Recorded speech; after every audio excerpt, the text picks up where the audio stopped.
उषा के 2 बेटे थे, ऋषभ और सुनील। ऋषभ उसका सौतेला बेटा था। उषा हमेशा ही अपने सगे बेटे सुनील को ज्यादा प्यार करती थी। सुनील की शादी हो चुकी थी और ऋषभ की शादी भी निशा नाम की लड़की से हो जाती है। उषा सुनील की पत्नी कीर्ति को ज्यादा प्यार करती थी। एक दिन वो अपनी बहू कीर्ति के लिए साड़ी ले आती है। ये लो बहू, तुम्हारे लिए साड़ी लाई हूँ। कल पड़ोस की शादी में जाना है ना, तुम यही पहन कर चलना। तभी वहाँ ऋषभ आ जाता है। अरे माँ, तुम निशा के लिए साड़ी नहीं लाई? वो भी तो कल शादी में जाएगी ना? हाँ, वो भी जाएगी, पर उसके पास तो काफी साड़ी होंगी ना। अभी अभी तो शादी हुई है तुम दोनों की, तो उसी में से कोई पहन लेगी वो। ऋषभ ये सुनकर उदास हो जाता है। तब निशा कहती है, आप उदास क्यों होते हो जी? सही तो कह रही हैं मम्मी जी। मेरे पास तो बहुत साड़ियां हैं और सारी की सारी नई हैं। मैं उन्हीं में से कोई पहन लूंगी। वो बात नहीं है निशा। माँ मेरे साथ तो सौतेला व्यवहार करती ही थी, पर मुझे लगता था कि मेरी पत्नी के साथ वो ऐसा कभी नहीं करेंगी, पर आज उन्होंने तुम्हारे साथ भी वैसा ही व्यवहार किया। ऋषभ उदास होकर अपने कमरे में चला जाता है। ऋषभ को उदास देखकर निशा को अपनी सास पर बहुत गुस्सा आता है। एक दिन उषा सुनील को कुछ पैसे दे रही होती है। ले बेटा सुनील, ये कुछ पैसे रख ले और बहू को कहीं घुमा लिया। जी मम्मी जी। सुनील वहां से चला जाता है। मम्मी जी, आपने इन्हें तो कभी पैसे नहीं दिए। ऐसा सौतेला व्यवहार आप क्यों करती हैं? बहू, ये किस तरह से बात कर रही हो तुम अपनी सास से? कोई ऐसे सवाल करता है कि अपनी सासू से? सास? अरे जिस दिन से मैं इस घर में आई हूँ ना, आपने तो मुझे अपनी बहू माना ही नहीं। हमेशा कीर्ति भाभी के लिए ही सब कुछ लाती हैं।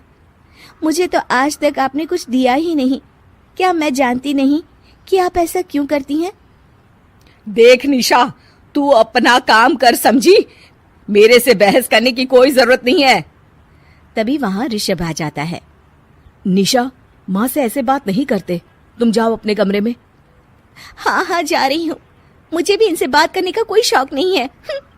निशा अपने कमरे में चली जाती है और ऋषभ भी वहां आ जाता है। निशा, तुमने माँ से क्यों झगड़ा किया? क्योंकि आप तो कुछ कहते ही नहीं, बस चुपचाप सहते रहते हैं। किसी को तो आवाज उठानी होगी ना। कोई बात नहीं निशा, तुम गुस्सा मत करो, शांत हो जाओ। निशा रसोई में खाना बना रही होती है। तभी वहां कीर्ति आ जाती है। निशा, तुम मार्केट से ये सामान ले आओ। मैं क्यों जाऊं? आप भी तो जा सकती हो ना। दिख नहीं रहा कि मैं खाना बना रही हूँ? हाँ तो क्या हुआ, खाना बनाने के बाद चली जाना। हाँ, खाना भी मैं ही पकाऊं, बाजार जाकर सामान भी मैं ही ले आऊं। खुद तो कुछ करोगी नहीं, है ना? ओहो, जुबान तो देखो कैसे चल रही है। सुनो, तुम अभी आई हो इस घर में, तमीज में रहो, वरना सासू माँ से कहकर मायके भिजवा दूंगी तुम्हें। हाँ।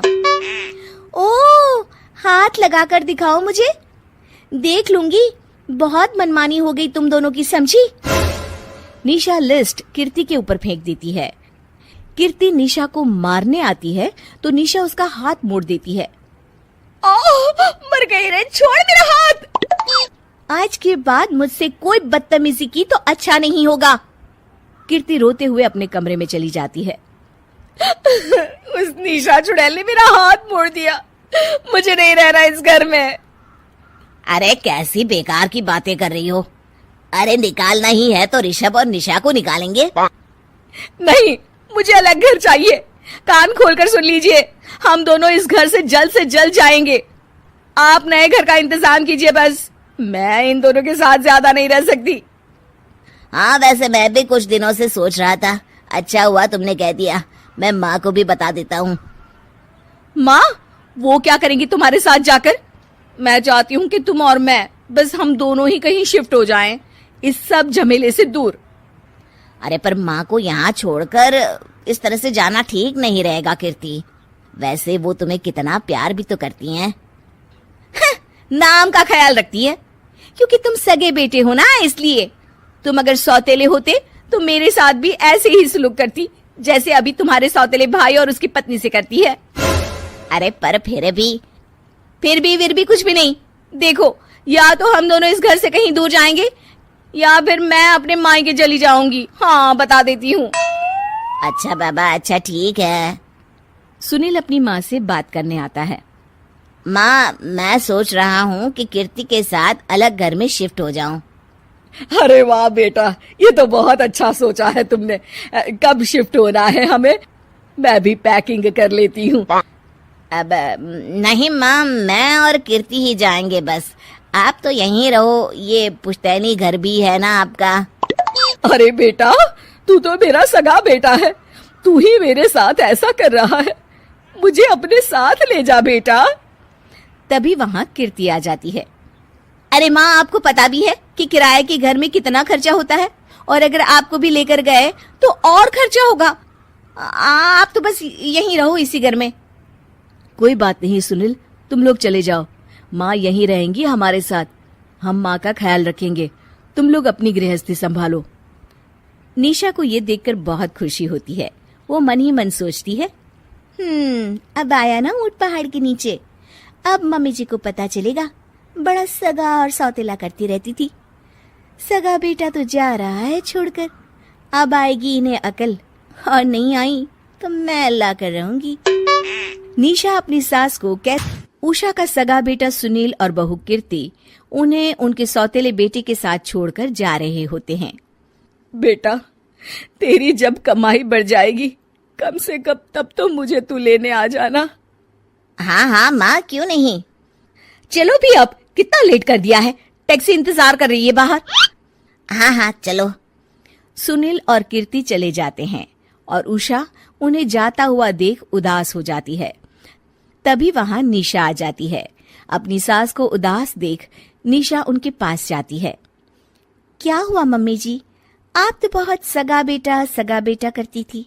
आपके सगे बेटे ने तो आपको छोड़ दिया और चले गए अपनी अलग गृहस्थी बसाने। देख बहू, मेरे बेटे को कुछ भी कहने की जरूरत नहीं है। मुझे यकीन है कि जब उसकी तनख्वाह बढ़ जाएगी तो वो मुझे लेने जरूर आ जाएगा। हाँ, ये भी देख लेंगे कि वो लोग आपको वापस लेने आते हैं या नहीं। तब तक तो आप भी यहीं हो और मैं भी। उषा अपने बेटे के ना होने से बहुत ही उदास रहने लगती है। उन्होंने खाना खाना भी छोड़ दिया। सुनिए जी, मम्मी जी ने आज भी कुछ नहीं खाया। जब भी खाने के बारे में पूछती हूँ तो कह देती हैं भूख नहीं है, और अपने कमरे में ही बैठी रहती हैं। ये सुनकर ऋषभ अपनी माँ के पास खाना लेकर जाता है। माँ, सुनील बेटा आ गया तू?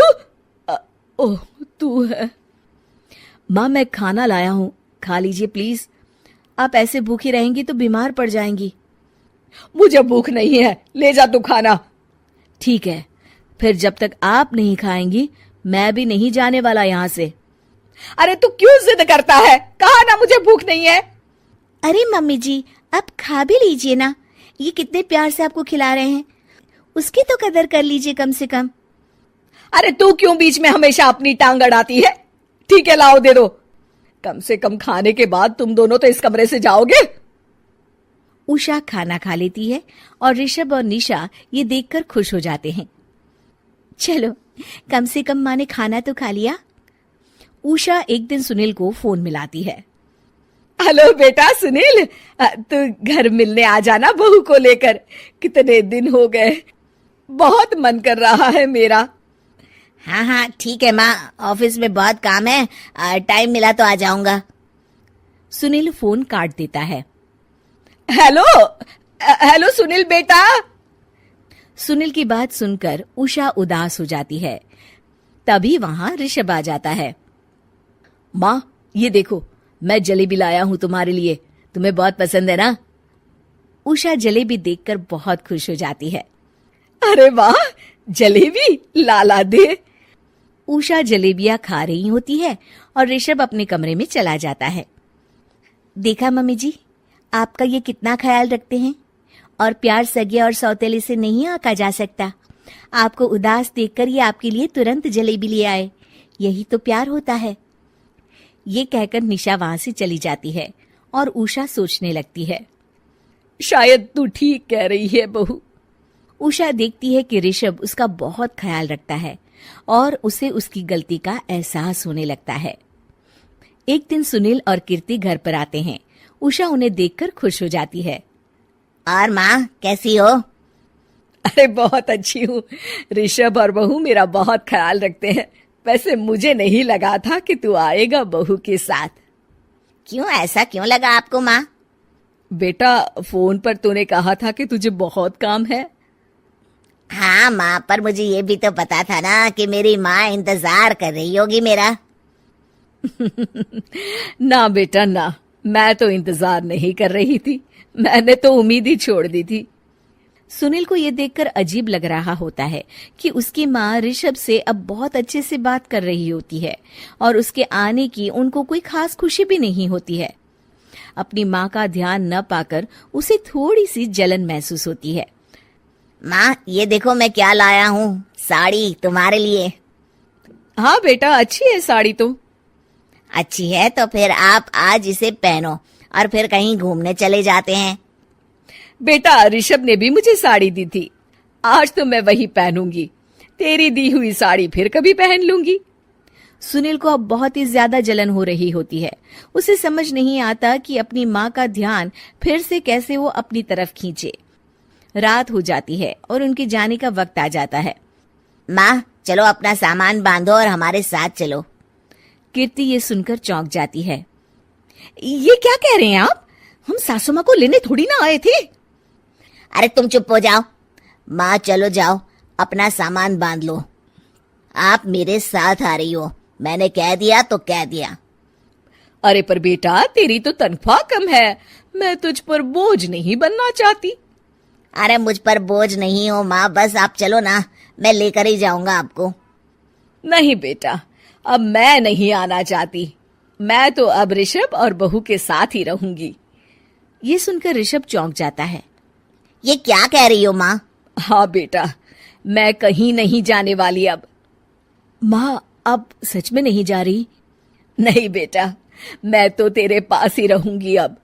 और जो प्यार मैं तुझे नहीं दे पाई वो सब दूंगी बेटा। ऋषभ और उसकी माँ गले मिलते हैं और निशा खुश हो जाती है।